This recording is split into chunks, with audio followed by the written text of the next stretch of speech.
Es una bonita mañana porque vamos a hablar de algo que nos apasiona, de la energía, de lo que nos conecta, de la producción nacional de nuestro país. Acá Esteban Checho, su conductor, un servidor, dándole la bienvenida a quien es docente e investigador. Forma parte de EconoJournal, agencia de noticias de energía y minería, y conversaremos de un tema que nos apasiona realmente, que es la política energética de nuestro país y más específicamente el desarrollo del gasoducto Néstor Kirchner. Fernando Krakowiak del otro lado. Gracias, Fernando, por estar como siempre acá. Esteban, Facundo, todo el equipo de Cítrica Radio. ¿Cómo te va?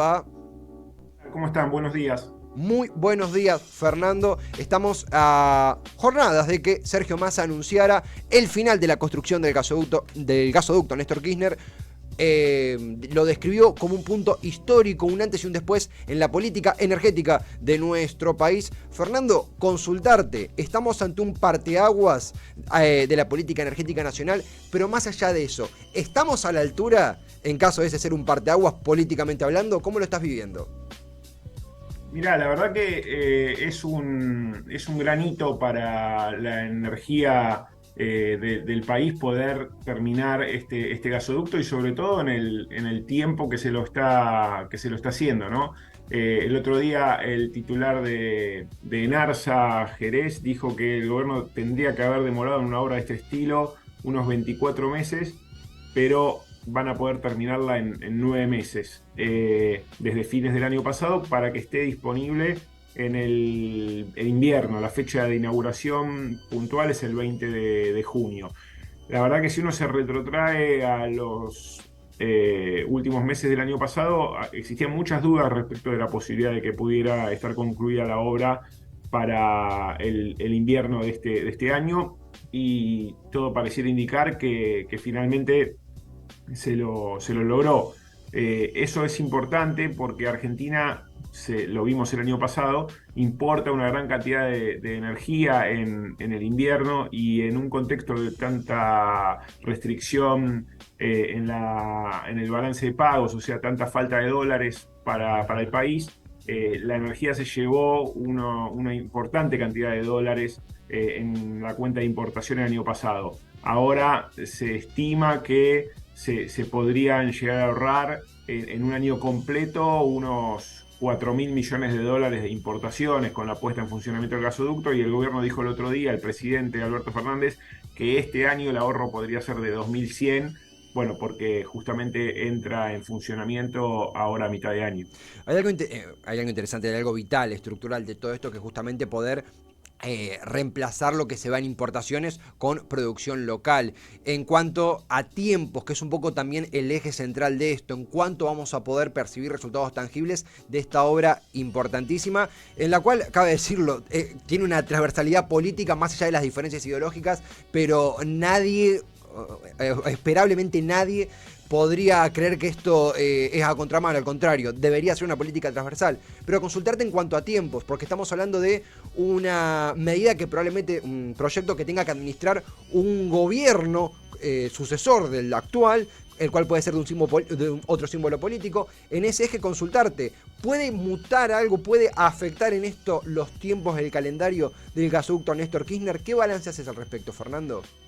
No, a ver, la primera etapa del gasoducto, siempre me remito a lo que dijeron el otro día cuando hicieron la última soldadura. Están diciendo que llegan al 20 de junio, o sea, la primera etapa, que va desde la localidad neuquina de Tratayén hasta Saliqueló, que es en la provincia de Buenos Aires, al norte de Bahía Blanca. Esa primera etapa estaría inaugurada a partir de junio, o sea que el invierno, que es cuando se concentra la mayor cantidad de consumo, sobre todo de gas, va a estar en funcionamiento. O sea que ahí ya se estima que se podrían transportar unos 20 millones, 21 millones de metros cúbicos de gas diarios. Y después, cuando se ponga en funcionamiento la segunda etapa, que eso todavía no comenzó la construcción, que es entre Saliqueló, a donde llega ahora, y San Jerónimo en Santa Fe, elevaría la capacidad de transmisión de metros cúbicos de gas de 20, 21 a 39, 40 millones, o sea, la duplicaría. Ahí, cuando llegue a transportar 40 millones, estamos hablando más o menos de que amplía la capacidad de transporte de gas de los gasoductos troncales, que hoy son 3, en un 30%. Es una obra muy significativa y que llega en un momento justo, porque Argentina tiene justamente el desarrollo de Vaca Muerta, que va incorporando la producción de gas local, pero si no tiene gasoductos no puede transportar ese gas a los centros de consumo, y entonces hay una limitación estructural que pone freno al desarrollo en Neuquén. El disparador de esto, no solo, digo, es importante el gasoducto siempre, pero el disparador, cabe decirlo, fue la última soldadura que se dio al mismo, leo textual para que no se me escape ningún tecnicismo. Agustín Jerez, presidente de Energía Argentina, dio lugar a la última soldadura regular en línea, como se denomina al lugar por donde pasan las cañerías del gasoducto. De vuelta, a partir de eso, dispara el comentario del ministro de Economía, Sergio Massa. En ese eje, Fernando, también consultarte respecto a algo que siempre conversamos aquí, que son las proyecciones. Por un lado, en la exportación, un poco lo comentaba ya, pero el otro lado, algo que también adelantabas, el impacto en las tarifas. En este sentido, ¿imaginás que estamos hablando de acá un año un impacto neto en las tarifas que pagamos por energía? ¿Es algo más a largo plazo? ¿Cómo sentís ese ritmo? Algo contabas, pero para profundizar. Sí. No, el impacto en las tarifas en el corto y mediano plazo va a tener que ver sobre todo con la eliminación de los subsidios y no tanto con la inauguración del gasoducto. Y en ese escenario tenés ahora, me remito a lo que es electricidad, que ya se conoció en los últimos días, un fuerte aumento de tarifas para los que renunciaron al subsidio y los que no se anotaron en el registro. Estamos hablando entre unos y otros, suman no una cifra menor, el 30% de los usuarios de electricidad en el AMBA, en el área metropolitana de Buenos Aires. A ese grupo el aumento que le va a tocar ahora en los próximos meses, en comparación con lo que pagaban hace un año, es del 500%, contra una inflación de 100%, 110, 120, o sea, es un masazo para ese sector. Es un 30% donde se supone que están los más acomodados, pero también están todos aquellos que por una u otra razón no se anotaron en el registro. Y después tenés 2/3 que sigue pagando una factura relativamente económica comparado con otros bienes y servicios de la economía, pero las perspectivas es que de acá al mediano plazo también empiecen a pagar un valor más cercano al costo de producción de esa energía, de esa electricidad, y con el gas va a pasar algo similar.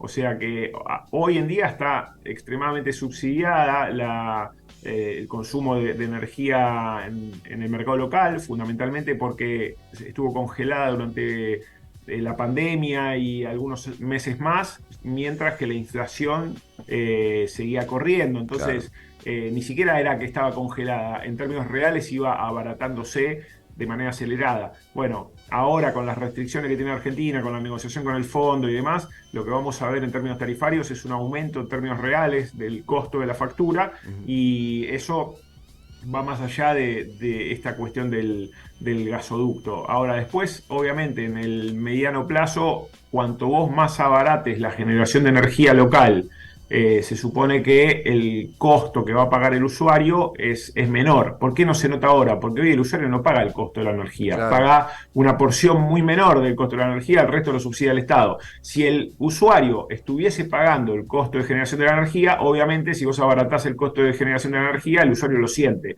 pero hoy no lo va a sentir y en los próximos meses tampoco. Al contrario, lo que va a sentir es que cuando se elimine el subsidio va a empezar a pagar una cifra más cercana al costo de producción de energía, y por lo tanto, como decía antes, el impacto en tarifas va a ser bastante fuerte. Ya lo está haciendo para los que renunciaron al subsidio. Estamos conversando con Fernando Cracovia, que él es docente, es investigador, forma parte de EconoJournal, un portal que recomendamos para informarse de la política energética y demás, y siempre nos contesta el teléfono para adentrarnos en las novedades del gasoducto Néstor Kirchner. También en lo que es la opinión pública, en lo que es el devenir del gasoducto, en el pensar colectivo, esto que vos comentabas, digo, un impacto que va a estar mediado por ejemplo, si el quite o el pormenorizado, en proyección de los subsidios a la energía. En este sentido, un poco lo comentábamos, pero también para saberlo, si existe, más allá de que yo lo decía como afirmación, pero lo formulo como pregunta mejor, si existe un consenso político de ambos lados del río Bravo, si queremos decirle, sobre la importancia del gasoducto. No sos tan optimista en ese punto. ¿Qué onda si en diciembre tenemos un nuevo símbolo político y el gasoducto todavía sigue en formación, verdad? Sí, no, creo que ahí hay coincidencia en los principales partidos políticos, tanto en el oficialismo como en la oposición, respecto de que es una obra estratégica que el país la necesita.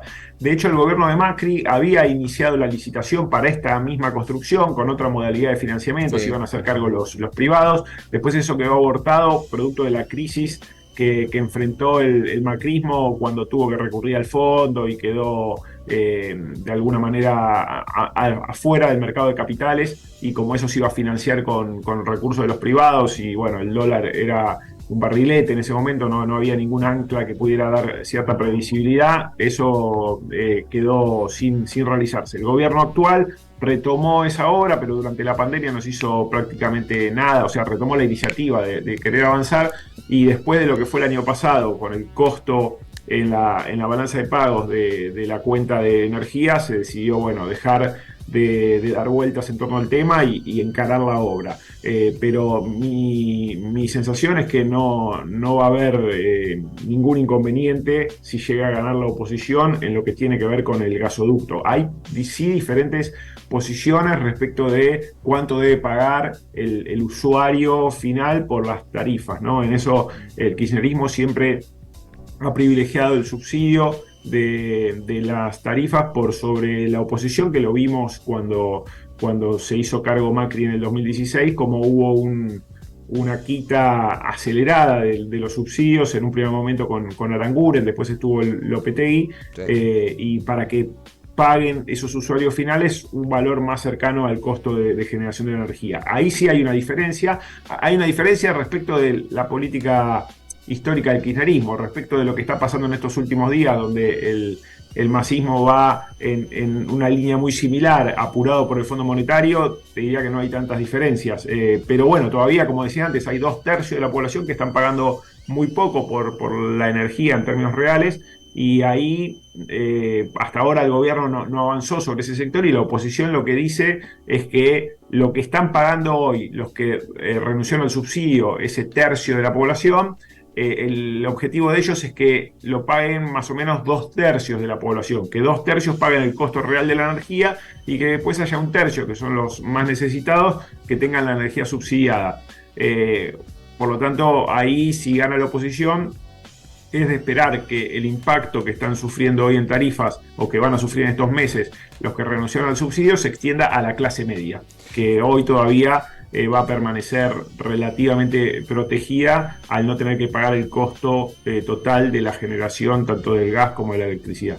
Fernando, te hago la última y más en términos generales. Justo el fin de semana, sí, se dio la presentación en la Feria del Libro de un libro que habla sobre justamente la posición productivista del peronismo, revisitando la posición productivista del peronismo, palabras más, palabras menos, un peronismo para el siglo XXI, de Matías Culfas, una persona que hoy ya no forma parte del gobierno y que fue bastante enemistado con el kirchnerismo. ¿Crees que en el peronismo se está colando, instalando el debate sobre estas políticas que, más que hechos aislados, tienen que ser procesos? ¿Crees que no hay una mayor madurez? No. ¿Cómo ves estos debates que me dio la impresión que se están empezando a colar fuertemente en el oficialismo, pero que no tienen el peso de la interna del día a día? ¿Cómo te sentís ante este proceso? ¿Lo ves así?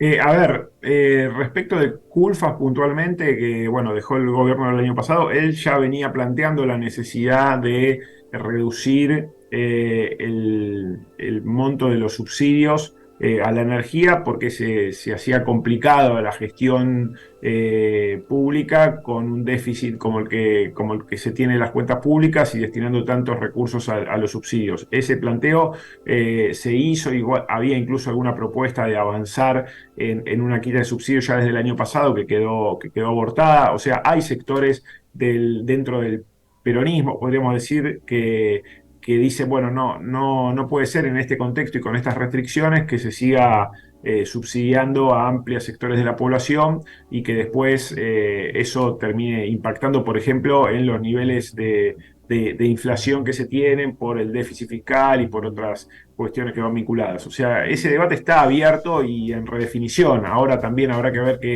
qué pasa en las elecciones, cuál es el resultado que obtiene, no sé si llamarle el oficialismo o qué llamarle a los que terminen postulándose por el Frente de Todos. Ni siquiera sabemos si el Frente de Todos va a existir como tal. Ya trascendió que Cristina Fernández de Kirchner tenía intención de modificar ese nombre, porque bueno, Alberto Fernández no sería de la partida de ese espacio. O sea, está en plena redefinición lo que hoy es el oficialismo con el kirchnerismo y alrededores. Por lo tanto, es difícil saber quiénes van a terminar encabezando ese sector, si va a ser la propia Cristina Kirchner, si va a ser una renovación dentro del peronismo. Si es la propia Cristina Kirchner, creo que en materia energética ella no ha dado muestras de que quiera de alguna manera revisar lo que fueron ciertos rasgos característicos de estos últimos años.